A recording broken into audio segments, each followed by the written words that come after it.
So actually, I think this is one of the best perks of this job. Hold on, I'm out of breath. And I need some food. Definitely one of the reasons why I left the bedside and went to CRNA school and became a nurse anesthetist was because of the schedule. One of the many reasons. In the anesthesia world in the hospital, you could work 12-hour shifts, 8-hour shifts, 10-hour shifts. So I've worked places where I could work 7 to 7, 7 to 5, 7 to 3. There was also a 12 to 8 shift. There was also a shift from 3 to 11 p.m. There's also 24-hour shifts that I've done.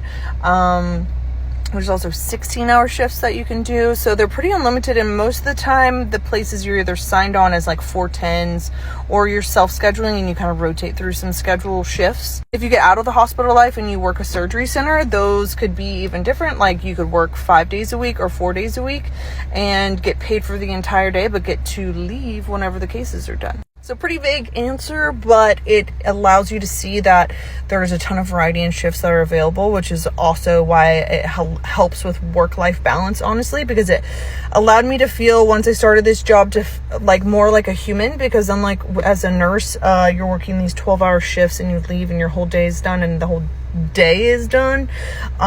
With this, I can get done, still go to the gym, or go meet a friend for dinner or whatever. Or if you have, you're in the phase of life with kids. Point is, in the anesthesia world, there is definitely more of a schedule variety that allows you to pick a schedule for whatever phase of life that you're in.